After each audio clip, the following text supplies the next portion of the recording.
everyone and welcome back to All About Steph 1 with me, Steph, and today we are here with the final tier list of 2020. Now this video is over a week later than I anticipated it to be, so apologies, but technical difficulties. Before we get into this video, F-Series has a YouTube channel, so go and subscribe if you've not already. We'll still all be posting content on our individual channels, so nothing is changing from my side. You still can't get rid of me. Make sure you subscribe to that. It's in the description. It's going to be in a card above me. Get on it. This is the final video from me in 2020, so I would like to wish you all a happy new year and I will see you in 2021. But let's get straight into it, and today we are tier listing the races that we had throughout 2020. So there's 17 of them. Let's just get straight in, and we're starting with Austria. And Austria was a great race. It was one of the best, and I think it was so worth the wait that we had from, expecting the season to kick off in March and Austria being at the beginning of July. I think this race really set a precedent as to what we would be experiencing for the rest of 2020. So it's going in You're Doing Amazing, Sweetie. Next up we have Styria. So the exact same track as Austria, but we are in Styria. I was really looking forward to this race because Austria the previous week had been so exciting, so we were expecting good things. And then we heard, oh, rain? And we had a wet qualifying. Unfortunately, the actual race didn't really live up to my expectations. I think the qualifying was one of the best qualifying sessions that we've had all season. Lewis Hamilton putting it on pole 1.2 seconds ahead of Max Verstappen in second place was a standout moment. I'm just going to put it in doubt because it was kind of just average and fell a little bit flat as to my expectations.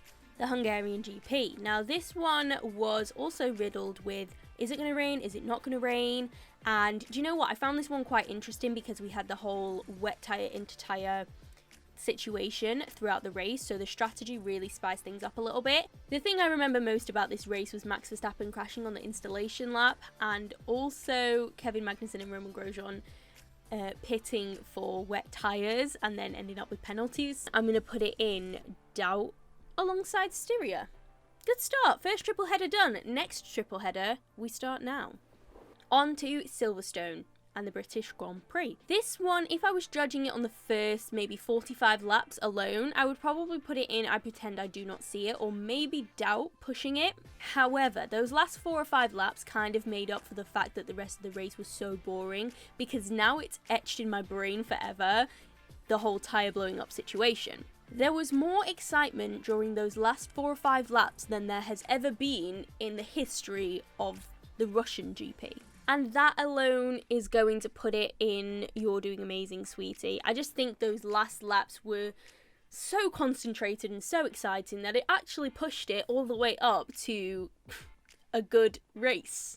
And we're staying in Silverstone for the next race, which is the 70th anniversary Grand Prix, which was won by Max Verstappen, so the first race that wasn't won by a Mercedes. This one was interesting because of the tyre situation from the previous week, and everyone seemed a lot more cautious as to the strategy that they were going to choose. It was really warm in the UK that week, and so tyre temperature and track temperature had a massive impact on the race, which we assumed was going to be won by a Mercedes. Unfortunately, regardless of the fact that this one was overall more interesting throughout, I don't think it lives up to You're Doing Amazing, Sweetie level of the first Silverstone race. Okay, I'm gonna put it in average just because I don't think this is one that's gonna go down in history, so I think it will be more of a forgettable race than the previous one. If there was a category in the middle, I'd put it there, but there's not, so it's going average. Next up we have Spain, and you can't spell Spain without pain.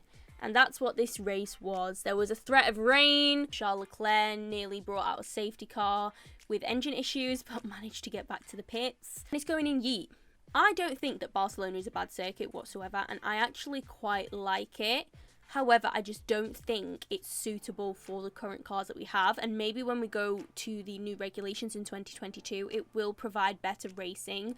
But at the minute, it's just not an exciting track, and I feel like F1 really needs to, adapt its circuits to the cars that it's using. And this is why Spain continues to be boring and continues to disappoint us. And that concludes another triple header, so we are now moving on to Spa. And I'm not going to lie to you, Spa is one of my favourite circuits, and it's one that I look forward to every year. It's such an exciting atmosphere, such an exciting race. I love Spa. But this year it fell so flat for me. This race was the arrival of Daniel Ricciardo this year, and I think this is when he kind of announced himself to be a real competitor in that Renault car. The crash between George and Gio was a really scary moment. Again, I think we had quite a lot of scary moments through 2020, but we'll probably get on to the rest of them. Unfortunately, that was the most memorable thing that kind of happened at Spa, and I was really disappointed, so it's going in I Pretend I Do Not See It. Next up, we have the first of the Italian races, and we have Monza, which was won by Pierre Gasly, and Carlos Sainz and Lance Stroll were with him on the podium. This race was chaos and crazy and all of the things in between, but I loved it. It was incredible to see people from the midfield have the opportunity to be fighting for podiums and fighting for wins. I think that this was a brief insight into what the new regulations could look like once the budget cap and the new cars have kind of been introduced in the coming years. So maybe this was a preview from 2024 or 2025. You know, not having someone you expect to be on the podium and having loads of random drivers kind of battling it out for those top points positions. It's going in. I'm a massive fan of this because that race will go down in history as one of the most iconic races of 2020 and probably the 21st century. Next up, we are still in Italy, but we're heading to Mugello, and this was the first time that this was on the Formula One calendar, so everyone was really excited and really hyped, and I do think the race lived up to that hype. What I will say is I didn't enjoy Mugello as much as some other people. There was kind of only that one overtaking zone into turn 1 that was mostly used for the overtake, so I don't think it's necessarily the best track for overtakes in Formula 1. There's a lot of calls to have Mugello come back, but I personally think that it was exciting because it was the first year that we'd gone there, and I don't think that if we were to bring it back, it would replicate that same excitement that we all felt this year. Regardless, it was such an entertaining race, and I'm going to put it in... You're doing amazing, sweetie? No, I'm going to put it in doubt because I didn't enjoy it as much as, those two. It wasn't on that level for me. Next up, we're going to Sochi. I'm not going to put it in Yeet, which might be a surprise. I'm going to put it in I Pretend I Do Not See It, and this is because I know that Sochi could have produced a much worse race than this. There was a lot going on with the first lap incidents, with the investigation as to Hamilton's penalty. I think Bottas did drive pretty well that weekend. There was a lot of speculation as to whether Hamilton would have won without the penalties, but I do think that Bottas did a good job overall, one of the rare good jobs that he did in 2020. Next up, we have the Eiffel GP. I was really excited because this would have been the first time that I would have watched Formula One at the Nürburgring, and it is absolutely iconic. This race was the one where Lewis Hamilton equaled Michael Schumacher's 91 race victory stat. It was Daniel Ricciardo's first podium of the season, I think, and Kimi passed Sebastian Vettel in a Ferrari on pure pace. So there was just a lot of random stuff going on. I was kind of disappointed. I was expecting really bad weather. Everyone was raving prior to this about how unpredictable the weather in Germany is, and we just didn't get that unpredictability type thing that I was expecting. I don't think it belongs in You're Doing Amazing, Sweetie, so we're going to go with doubt. These races in doubt, I don't think by any means were average, but they just weren't good enough to make the next tier. But a race that is good enough to make the next tier is Portugal, and this is the next race. This was so good. It was probably my favourite of the wildcard tracks that we had in 2020. No, it was definitely my favourite. This created such great racing. I loved the track, the elevation changes, and all of the blind corners made it so exciting and so unpredictable. The fact that nobody really had raced there. Carlos Sainz taking the lead was so unexpected and crazy, and then Lewis Hamilton coming back to take the victory more than 25 seconds ahead of second place, I think it was. That was incredible. So yes, I would 100% love to see Portimao back on the calendar. I think it was just an absolutely incredible race. Some people I think wouldn't agree in putting it in I'm a massive fan of this, but I loved this race, so it's going straight up there. No, I've changed my mind. I don't think it's on the level of Monza. We're going to put You're Doing Amazing, sweetie. But I did really, really enjoy this one.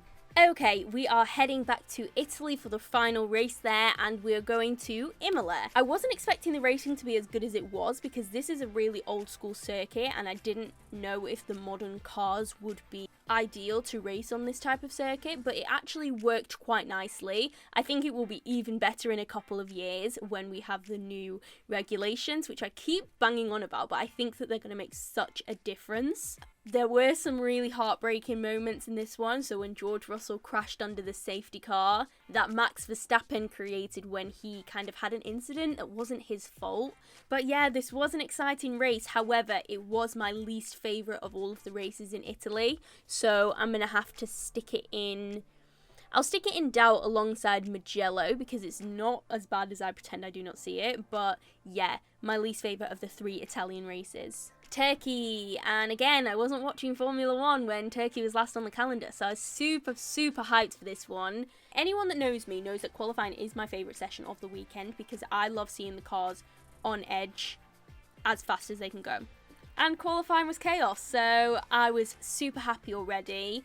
The whole slippery, wet surface track thing I wasn't a fan of at the beginning of the race because the only overtakes that were being made were as a result of mistakes, someone going wide, or people were just following each other really closely, unable to overtake because you couldn't go onto the wet line. So I really wasn't a fan of the first 15 or 20 laps, but I think there were some really standout performances. Lewis Hamilton again, Charles Leclerc, Sebastian Vettel, Sergio Perez all had brilliant races, and this was such an exciting race when you look at it as a whole.